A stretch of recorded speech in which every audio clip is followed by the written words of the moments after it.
We're here today with Mary Bond. We have had a week long with this lady, and it has been fabulous. She has done 2 online workshops for us, which we'll talk about later, and 1 live training. And we had a packed house and such a great group, and we learned so much from you. So we wanted to do this interview today to give you guys on our site just a little bit of taste of what's coming up in the near future when we get finished editing these online workshops. It's been wonderful being in you. Asheville. I love the Southern hospitality. It's been really, really good. Yeah. And we've eaten lots of great food, right? Fabulous food. Yeah. You have a resident gourmet cook. Yes. The way that you translate the material and the way that you've brought the material to us this week has just been like a different paradigm shift to me. It's been great, and I've learned so much, and I'm really excited for the students on our site to get some of this information too. Thanks for saying that. You're welcome. It's true. Well, let's see where I'll start. I got a master's degree in dance many decades ago. And just as I was about to accept to be on the faculty at the University of Maryland, I met Ida Rolf, who is the founder of structural integration. Lots of people call it Rolfing, kind of a nickname. And that was a huge blessing for me. I watched her give a demonstration, and I had received this body work on my own body, but I didn't understand that it had A, a theory behind it, and B, a philosophy underlying it. So it really was wonderful to hear her speak about her work and her vision. So that motivated me to become a Rolfer. And in the beginning, I don't think I was much good. Because really I was a mover, not a toucher. But I learned to touch over time. And then what happened? There was some family intervened for about 10 years, and I just forgot all about everything. And when I came back to doing the work, Ida Rolf had passed away, and the work had been continued and enhanced and deepened by some of her senior students. So I was able to retrain with them, which was wonderful. And then I took a movement training. Many people don't understand that Rolfing has a whole movement education aspect to it. Yes, I remember you talking about this, and I didn't realize that either. Right. Yeah. I mean, what we're trying to do is not just organize structure, but restore efficient movement in the joints and in the whole fascial system. And so there was sort of movement exercises that Ida Rolf had passed on to the students, her followers, and we had made kind of a program out of it. And I studied that, and in my process, I'm a writer, I think, in my next life. And my process was to write down what I had learned in this movement training. So that was the basis of my first book, which is called Balancing Your Body. And then I met a genius who is a man named Hubert Godard. He's a movement theorist from France, and he brought a whole new way of understanding movement to the Rolf Institute and to what we do. And it was just, for me, incredibly profound and life-changing, to understand that posture and movement is primarily perceptually based, that it's not all about muscles and fascia even. It's about where you think you are in the moment. And so his way of working is to which has become my way as well, is to figure out what are the missing perceptions for someone, what is keeping them from assuming their natural inheritance, because we have everything perfect for this human body, and what we do is clutter it up with tensions. And one way of looking at tensions is that they are missing sense of weight in the body, or missing sense of spaciousness. So how could I restore spaciousness to the place where it's compressed? Or how could I bring yielding into the place where it's held up? Okay, so rather than working so much with hands-on tissue, I work with the nervous system. Have you always worked that way? No. Okay. Just really since studying with this man, which we started in early 90s. And, I haven't been steady at this. I've sort of dropped off working with him because I've been busy writing a book and making a DVD. I know his work has gone on and grown. But I guess for me, I felt like what I had learned from Hubert was so precious that we shouldn't be precious about it. Okay, so the Rolf Institute shouldn't be the only container for this information. Okay, and of course Hubert does go around and teach many other populations, but I felt like the general public needed access to some of these ideas and some of these explorations and ways of looking at your body, not as a machine that's out of alignment, but as an organism that needs more care. That's one thing that I loved about your book, the New Rules of Posture, is that you give these seemingly simple exercises that are functional things that we're doing all the time. And so I felt like I could read a couple of paragraphs and get this idea or this sense and kind of think about it all day long with things that I was doing. It's like you don't have to make an appointment for it, right? And you can keep sort of trying to embody that throughout the day. That's which great. I love. Which is exactly what I was hoping people would do, so that people who get the book out of the library could get some insight, because people are very disempowered about their bodies in our culture.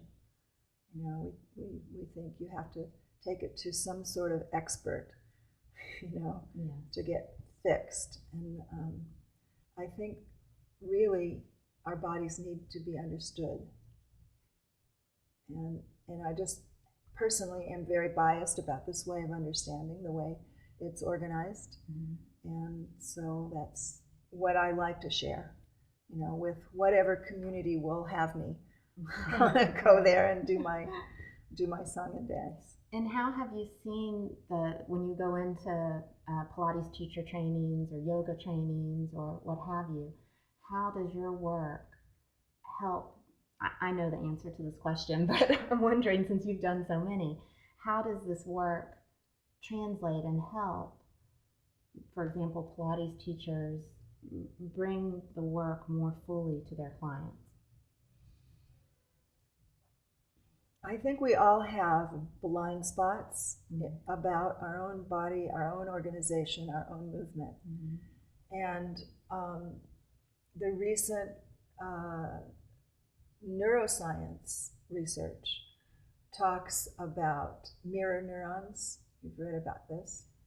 And for me, the idea of mirror neurons is just, in a nutshell, if you're watching a performance, a sports performance or ballet or whatever, your motor neurons are firing even though you aren't exactly moving, but you're sensing, feeling the movement that you're watching.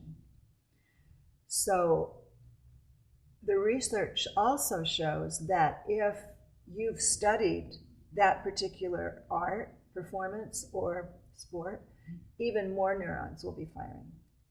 So my thinking about that is that the more we can understand and feel our own bodies and be embodied personally, then that makes more of our neurons fire when we look at a client or when we feel what it is they're talking about. You know, and lots of times what they're talking about is not where their problem is. You know that, Yes. right? And so the more we can assess where they need more support, where they need more spaciousness, that comes out of our own bodies, finding more support and more spaciousness. In Pilates, we use a lot of visualizations, especially from, you know, I'm trained through Marie Jose. So that's a big part of our work, the visualizations to clients and kind of finding the right visualizations along with the right breath that speaks to that client. Right. So do these visualizations also fire these mirror neurons? I would think so. Yeah. Yeah. What's kind of got your attention these days? What are you really thinking more about or delving into or just interested, wanting to maybe go towards? I love writing, and I find these days that the combination of writing and video is very profound because people increasingly don't have time to read. Now they could take time to read my stuff because it's small sentences, you know. So if I can read a little bit and then see it, and that's what when people read the New Rules of Posture, many of them didn't. Many of them responded the way you did, that they could take the words off the page and put them inside. But many people thought, oh, that sounds like a good idea, but I'd like to see it. So that's when I made a DVD. Because we're all different types of learners. Exactly. Yeah. So if there would be a way to write a book, another book, that would be an ebook, that would combine both the written word and little snippets of video example. I think that would be kind of cool. You know, I also think all of your work, along with the scientific research about the mirror neurons, and this feeds into our interoceptive ability too, right? Absolutely. And that all the research that's gone on, that really helps us in the aging process.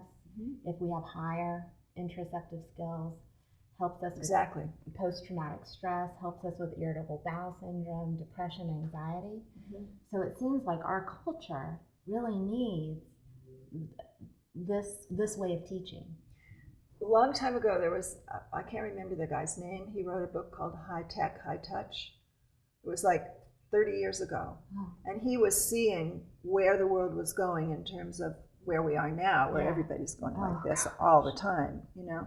So we're disembodied because the minute you focus so tightly, you're married to that screen, whatever it is. And so what his idea was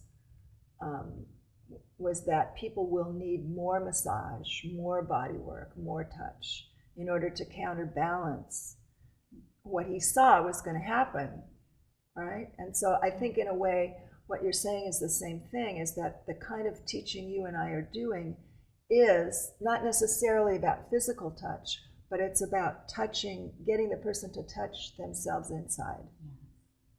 Yeah. I was in a yoga class yesterday while you guys were filming the second workshop, and I had just taken your live workshop the day before, and you had been talking so much about widening your perception of all your senses and the sight, like seeing you, but also seeing what's around the room at the same time, and hearing you, but also hearing what's outside, and how that gives us an automatic lift, like our antennas or the hair on the back of our neck stands up. Right. And I really love thinking about that. And when I was in the yoga class, I kept thinking, oh, I wish I could give this yoga teacher that cue for some of the things that she was talking about, because instead of posturing so much, just that little bit of subtle sense helps everything fill out. Exactly. It affects the coordination of the whole system. And so that goes back to the question you asked me first: how do yoga teachers and Pilates teachers, how do they use that? Well, the first answer was their own embodiment, which improves their ability to see and assess. But also, I think it's about that cueing, because when you begin to practice, not just from your muscles, but from your skin, right? And from your sense of weight on the ground, which is something many people think they feel but don't really. Okay? So, but once you begin to embody it and then practice it, then the words that come out of your mouth when you're teaching it are going to imbue that into the other person. Yes, and especially for group classes where you're not able to go around and do so much directional touch. Yeah. It's wonderful to have that in your toolbox. Yeah. Yeah, that you can bring that sense to the client. And this is the toolbox. Right. What do you think about this craze of fascia right now? Because that's sort of what everyone's talking about in the fitness world, because there's been so much research about it. Well, I think Robert Schleit, who's kind of been the main person, he's the Rolfer, Yes. Yeah, and so Ida Rolf actually put fascia on the map. Ida Rolf had two ideas. One was that the body structure was affected by gravity. And this was kind of like, really? But it's so obvious the minute you think about it, but we don't think of ourselves as architecture. We're moving organic architecture, but we're still affected by the planet. So that was her one idea. And the other idea was that fascia was the organ of structure. And that fascia is everywhere and it penetrates to the cellular level. So how can it not be important? How can it be the stuff that the anatomists take off and throw in a bucket so they could get to the muscles and the good stuff, right? So she saw that fascia was important. She also saw that when there are tensions that pull the body out of alignment, then the fascia has to be what is hardening and thickening, not the muscles. The muscles are not that smart, so they need the fascia. So let's say you're holding your phone up to your ear, which please don't do. So after a while, that becomes a habitual tension in that shoulder. Well, it would be really inefficient for those muscles to keep firing all the time, to keep the shoulder up there. So what happens is the fascia that interpenetrates and wraps the muscles involved just becomes stickier and thicker and tighter and shorter. So what Ida saw was you could apply pressure, slow, continuous pressure, and her idea was that it would sort of melt the fascia. We don't really know, okay? But I think it's from that idea that the bodywork fascia people have been able to connect with the academic fascia people, right? And then they did the first fascial conference in Boston in 2005, I think, or 6. I was there. So not too long ago. Not too long ago. So it's only recently that Ida Rolf's brainstorm has now become big news. Okay, and so what Robert has been studying, and he went back to school and got his PhD and really has done all kinds of research, is that the way we exercise affects the state of the fascia. So that is news, so that no longer do we, pump iron in the same way, because that hardens and stiffens the fascia more. We need to dance more, really, is what I think. Because he's shown that this sort of bouncy rebounding is what's good for the fascia. So yes, we need to move like gazelles, but we do that on the dance floor. Yeah. So, and I think dancing is normal. I think I use it in my classes. I make my students, some of them really don't like it, but I make them do these improvisations because I think, centuries ago, that was our form of worship. It's very deep that we should move in order to express our appreciation for being alive. Yes, and that springiness as we're children is just, exactly. don't even think about it. Right. And so, really sad that we're sitting in chairs. It's not normal to be sitting. We need more floor postures so that we have to get up and down. That's what Philip Beach was talking about. Right. And I guess in walking, also, if we do it optimally, it's that same kind of springiness that we have in the walk, our gait, our run. Right, exactly. But you see, unless you have perception of the space, exactly, you're not going to be springing in a way that's truly beneficial. You can spring and it can be still just an event that you're making happen in your body because you think it's a good idea. Right. Okay? But if you spring because you're joyful or because you feel the kiss of raindrops on your skin, that's a different spring. Yes. This is a good point. We can't just start hopping around because our body isn't ready for it just yet. We have to do things to kickstart it, like put on music that inspires us and feel the way that our body does want to start to move, to start to fire that system up again. Yeah.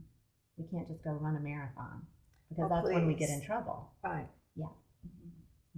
And so much of that marathon running is mentally in the sagittal plane. Do you know what I mean? It's just like there's so much intensity of getting to where you're going. And whenever you confine your vision, whether it's actual physical vision or your inner vision, to one pointedness like that, the body will compress. You've lost space. You've lost global awareness. Is that a survival mode? I'm sure. To do that? I'm sure. Right. But the thing is, then we stay there. We get entrained into that way of being, and we stay there. And then we go and have to have body work. Tell us about your workshops that you filmed here. What were the names and how did it go? Oh, it was wonderful. Your husband is the most generous, patient filmmaker, and I have no worries about it all coming together. The first one was about spatial organization, but it was also about the general theory of space and ground, and also about specific places in the body where we tend to shut that down. And that workshop was about tensions in the face and jaw and throat, and how that area can be like a lid that prevents the midline from expressing its true length and resilience. So that was the first workshop, and the reason I chose that topic for a Pilates audience, and I've also taught that workshop live. In fact, that's what we did Saturday, right? Yeah, which was amazing. Oh yeah, Saturday. Yeah. Is that I think so much of the time people effort and get into that sagittal way of being when they're trying to do something right for a teacher. And so a lot of times you see that effort in the temporomandibular joint, and it doesn't get cued and it doesn't get softened. And so then you're getting nice and strong in the core, but you're also getting nice and strong in your jaw, which maybe you don't want. I thought about this in the live workshop because one of my mentors, I've never met her, but just reading her books, is Ida Mae Gaskins, who's a midwife and doula. And she talks about the importance of softening the mouth and the tongue, the lips and the jaw, so that the cervix will open. Of course. And she works with her clients that way all the time. Mm-hmm. Yeah, that's great. Mm-hmm. So the other workshop was about restoring our ability to yield to the ground, to allow ourselves to be supported by the ground, which we think we're doing, but many of us are actually compensating by tensions elsewhere for the support that we have available. We just have forgotten how to access it. So that's what that workshop was about, that, and also about a few specific places in the body that if you can kind of trick them into feeling more weight, then that will change the coordination of gait. And so that was the content. Great. So in that second one, we'll see some gait training? Not so much. Actually, I did more walking in the first one. Okay. So in the first one, you'll see people walking. And in the second one, I thought it would be interesting, because one of my goals always is to make a transition between the studio and the life. Mm-hmm. Okay, so what is this exercise that you do on the reformer? What good is it unless you can apply what you felt there in relationship to the ground? And then can you apply what you feel in your daily activity? So Casey, my volunteer in that second workshop, her daily activity is messing with the equipment, right? Having to change the springs and adjust the equipment. So we worked with how she could do that while feeling her weight. Oh, great. That's going to be really helpful to this audience. I think so. Well, Mary, this has been so much fun talking My to you. pleasure. I'm going to miss you. I'll so miss you too. Yeah. And your beautiful daughters. Thank you. And this guy. Thank you so much. You're so welcome. Yeah. Thank you. So by the time you've seen this, Mary's online videos are probably out, so check those out. Also, look below for information on how to contact Mary, how to find out about her blog, how to find out about her fabulous book, New Rules for Posture, and her DVD. We'll see you soon.